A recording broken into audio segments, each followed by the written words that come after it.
Hello students, today we are going to discuss the first lesson of history for class 10 CBSE board.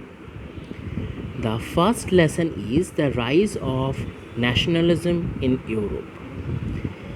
Students, you know what is the meaning of nationalism, right? You already have gone through this word previously, and so you know what is the meaning of nationalism. So, we are going to read about the nationalism, the dependence of the various nations in Europe. How did the nations around Europe and in the western part of the world did rise? What is their importance and how was their impact in the world?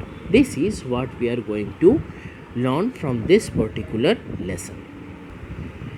This particular lesson deals with many of the issues which are actually visualized by Frederick Soriu, and we will be looking in the adverse process through which the nations, states and the nationalism came into being in the 19th century in Europe. This particular lesson covers the various part, that is the rise of nationalism in Europe, French Revolution, nationalism as well as imperialism. So these all are the topics we are going to learn in this lesson. Students, Frederick Soriu was an French artist. In 1848, we all know that 1857 was the year of Indian first war of independence. You all know it, right? So it was the first war of independence in 1857, and just before that in 1848, Frederick Soriu, a French artist who prepared a series of 4 prints. He prepared a series of 4 prints in which he visualized his dream of a world which is made up of democratic as well as social republics. There were countries which will be democratic countries as well as social republic countries. So, the first point of view was that the first print shows the people of Europe and America marching in a long train and offering homage to the Statue of Liberty as they pass it. It shows that the American as well as the Europeans, they were marching in a long train and they were offering homage to the Statue of Liberty. The torch of enlightenment was carried by a female figure in one hand and the Charter of the Rights of Man in the other. So the Statue of Liberty, it shows that the torch of enlightenment is the knowledge which we are gaining, the knowledge of experience, that was carried in one hand, and in the other hand it is the Charter of the Rights of Man. These are the two things which we can see in the hand of Statue of Liberty. He also told that on the earth in the foreground lies the shattered remains of the symbols of absolute institutions. The institutions of the absolutist, they remain totally shattered on the foreground. In his utopian vision, the people of the world are grouped as distinct nations. They are also identified through their flags and national costume. Next, the procession was led by the United States and Switzerland, followed by France and then Germany. Following the Germany were the people of Austria, the kingdom of two Sicilies, Lombardy, Poland, England, Ireland, Hungary, and then Russia. From the heavens above, Christ, saint, and angels gaze upon the scene. They have been used by the artist to symbolize fraternity among the nations of the world. So, this was the view of Soryu, who was an artist. This was the dream, this was the drawing he thought of, which shows that all the countries should be free of the other and they will be democratic as well as republic countries. During the 19th century, that is from 1801 to 1900, during this time period, nationalism emerged as a force which brought huge changes in the political as well as the mental being of the European people. There was a complete change among the political scenario as well as the mental world in Europe, especially. The end result of this was the emergence of the nation state. The small nations or states, they emerged. This was the result of this emerging change of nationalism. Students, I think you all know that when French Revolution took part, yes, it was in the year of 1792. It was the year French Revolution started. But do you think that revolution, it can start all of a sudden from nowhere? No. So there is always an initial procedure before any of the revolution. If you go through the revolution of India, the revolt of 1857, if you say, that also was before the date it took the Britishers apart. So for every revolution there must be a start, and the process of starting and the start of the revolution, actually there is an gradual increase with it. This gradual increase or this gradual procedure, this was started in 1789 for French Revolution. In 1789, when nationalism came with French Revolution, and the political as well as the constitutional changes led to the transfer of sovereignty from the monarch to a body of French citizens. There were various measures and practices which were introduced, like the ideas of la patrie, that is the fatherland, and les citoyens, the citizen. The new French flag, the tricolor, was chosen to replace the former one. It was the time when the new French flag was introduced. We see the three colored white, red, and blue. These are the three colors which we find in the flag of France. So this flag was introduced in 1789. This was a procedure, or this was a way to show that changes are a part of life and they should come in our life at certain distances. Democracy was destroyed in France by Napoleon, and the Civil Code of 1804, which is known as the Napoleonic Code, which did away with the privileges based on birth, established equality before the law, and secured the right of property. After the French Revolution, when there was the part of Napoleon in France, he was winning various countries, he was gaining more land under his power. It was then in 1804, the Civil Code of 1804, which is also known as the Code of Napoleon or the Napoleonic Code, it took all the privileges based on birth, and it was established equality before the law. What Napoleon did, he produced a law in which everyone should be equal before the law. No one should gain more power, or no one should have lesser power in front of you. Law will be equal to all. This was what done in the Civil Code of 1804 or Napoleonic Code.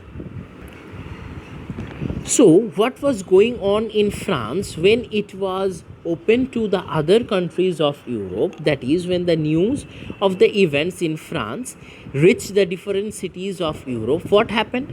The students and the other member of the educated middle class, they began setting up Jacobin clubs. They started to have Jacobin clubs. Their activities and campaigns were prepared the way for French armies, which moved into Holland, Belgium, Switzerland, and much of Italy in 1790s. With the outbreak of the Revolutionary Wars, the French armies began to carry the idea of nationalism abroad.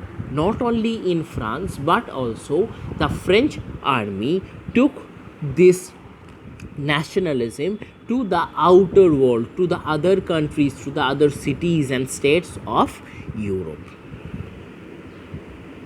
As the army was throwing away the nationalism in the different countries, in the same way, the Napoleonic Code or the Civil Code of 1804, this was also exported to the regions which were under French control.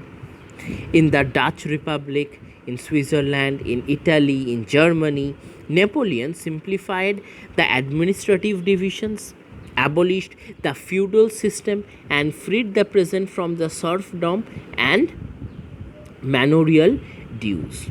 Thus, he was trying to spread nationalism throughout Europe. In the towns, too, guild restrictions were removed. The restriction of the guild, they were also removed. Transport and communications were much improved. They were improved a lot. The peasants, artisans, workers, the new businessmen, they all enjoyed a new found freedom. This was a new freedom which was found, and they all enjoyed it to the utmost. Businessmen, whether they are small scale good producer or large scale, they all had freedom. They all gained their rights because of nationalism. But after all this, that the French army was taking nationalism to the different part of the European world, there was a certain drawback of it. What was it? Initially, various cities like Mainz, Brussels, Milan, Warsaw, they all welcomed the French army. They thought that they were the harbingers of liberty, they brought liberty to them, they were good. But slowly they got to understand, they understood that the French army, they were doing this for their own betterment. What is their own betterment? To have a larger part of the world under their control.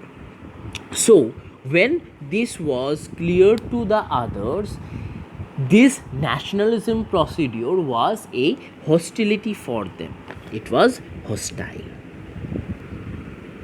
So, now comes the making of nationalism in Europe. We have got to know that what the French Revolution had to do with nationalism in Europe, and now we are going to learn that how nationalism was spread and how it was made in Europe.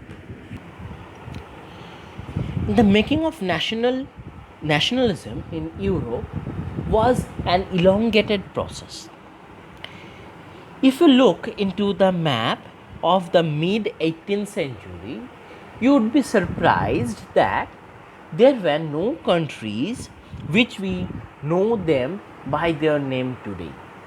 All those countries, then they all had a different group, they all had a different face. Why? because they were divided into small states, into small kingdoms. They had their separate kings. They were not under a central ruler.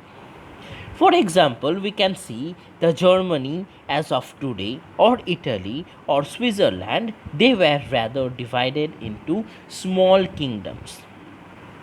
The duchies and the cantons, their ruler had autonomous territories. In the Eastern and Central Europe, they were under the autocratic monarchy within the territories of which lived diverse people. So they did not see themselves as a sharing or collective identity, or they did not have any common culture among them.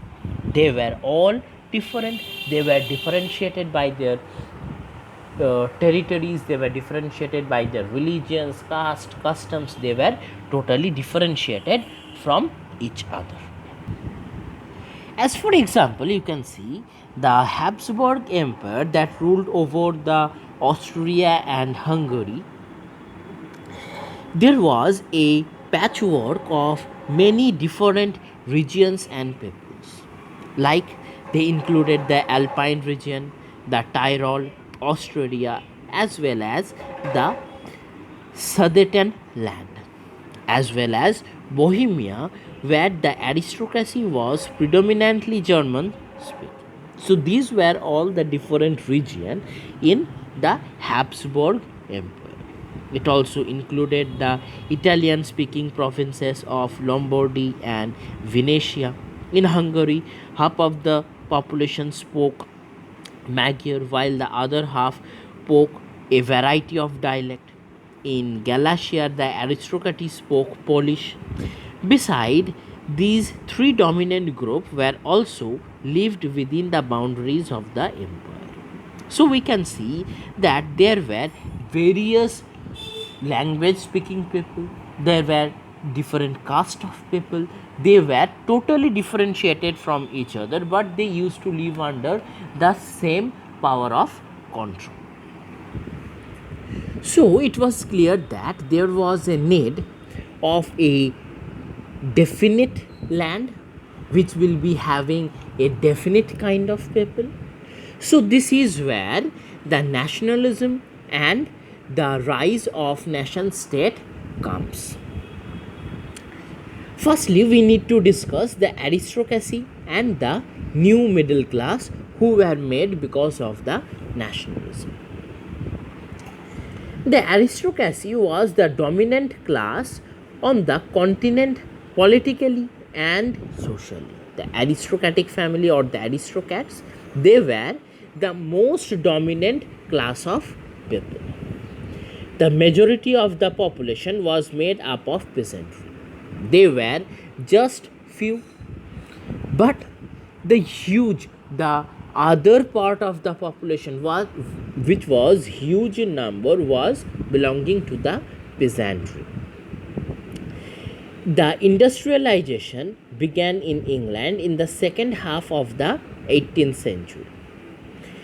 Along with that, a new social group came into being, that was a working class population as well as a middle class, which was made up of the industrialists, businessmen, and the professionals. These peasantry, this was divided into two groups, from where a new group emerged, which was the middle class. The middle class comprised of the industrialists, businessmen, as well as the professionals. Whereas the second part, it became to be the working class, that was the peasantry group itself. So that's how the aristocracy and the middle class group came into being along with the working class, that is the peasantry. Thus, there was a born of a new class of people, the new middle class of people was born. Now, the next point to be discussed is the liberal nationalism. So, what does the liberal nationalism stands for? So, at first, we need to learn the meaning of liberalism. Liberalism means free. It comes from a Latin term that is libor, which means free. So, liberty, liberalism, that everything, or liberal, that means it is related to free or freedom. That is, the right to vote and to get elected was granted exclusively to the property owning man. The right to vote or to choose, it was exclusively given to the property owning men. Men without property and all women were excluded from the political rights. It was then when the political rights came into being, and then on the people who had properties, that is, who were rich, only they could have the right to vote. No woman can vote, or the people who were poor, who do not have any property, they cannot vote. This was the then meaning of liberalism. In 1834, a new custom or union or Zollverein was formed at the initiative of Prussia and joined by most of the German states. What was it? The union abolished tariff barriers and reduced the number of currencies from over 30 to 2. It was reduced to 2 currencies. There were various currencies according to the various group of people living. So it was quite difficult for buying and for the trade policies. So it was reduced to fixed 2 currencies. Only 2 type of currencies can be used. So in this way, the economical life of the people changed, the social life of the people changed. With the changes in the society, with the changes in the social life, as well as the changes in the economical life of the people got a new look of life. They were now much more liberal, and thus they were enjoying the liberal nationalism. Now comes conservatism. It was introduced after 1815. So it is a new word. So what is the meaning of conservatism? It is a philosophy related to the political life of the people. What does it says? It gives importance to the tradition as well as establishes institutions and customs, and it prefers gradual development to quick change. There should be gradual development in place of quick change. Gradual development means the development should be stable. Quick changes or quick development is not at all stable. So the gradual development is preferred. Along with that, the institutions and various customs of life are established, as well as they used to give much more importance to the tradition of the people. So let's see what are the points to be discussed here. In 1815, the European governments were driven by a spirit of conservatism. Conservatives believed in monarchy, the church, the social hierarchies, properties, and the family should be preserved. This was their first point of view. The modern army, an efficient bureaucracy, a dynamic economy, the abolition of feudalism and serfdom could strengthen the autocratic monarchies of Europe. They thought that if bureaucracy or dynamic economy or the abolition of feudalism and serfdom, if all this can be brought into act, then it would strengthen the autocratic monarchies of Europe. In 1815, the representatives of the European power, that is Britain, Russia, Prussia, and Austria, They all met in Vienna to draw up a settlement for Europe. There was an settlement in Vienna. The Brabant dynasty was restored to power, and France lost the territories it has annexed under Napoleon. Slowly, whatever was annexed by Napoleon, it was lost. The France lost all the territories. There was major issues which were taken up by the liberal nationalists. They criticized the new conservative order was freedom of the press. They thought that it was the freedom given to the press, and thus there was slow and gradual development of the society as well as the upliftment of the common people. Next comes the revolutionaries. Who were the revolutionaries? In 1815, there was a secret societies which were formed in various European states, that was to train the revolutionaries and spread their ideas. Like in India or Indian freedom, we find the freedom fighters. What does they do? They build up small groups. They try to engage the people in freedom fighting. In the same way, there were small societies were formed. They were all secret societies.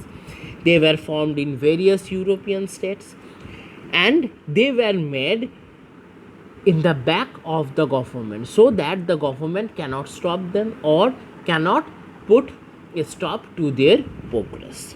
And thus they spread their ideas, their revolutionaries' ideas, and thus small revolutionary groups were formed which were to fight for their liberty as well as for their freedom. The Italian revolutionary Giuseppe Mazzini, born in Genoa in 1807, founded two more underground societies. The first one was Young Italy in Marseilles. He found the first group of revolutionaries or secret group, that was Young Italy. It was formed in Marseilles in an underground way. Secondly, he founded the Young Europe in Berni, whose members were like-minded young from Poland, France, Italy, as well as from the German states.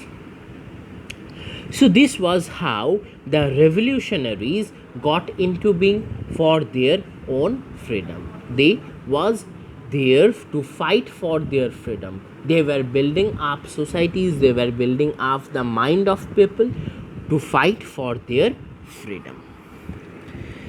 So that was the first part of the lesson. We will soon be back with the second part of the lesson. Thank you and have a nice day.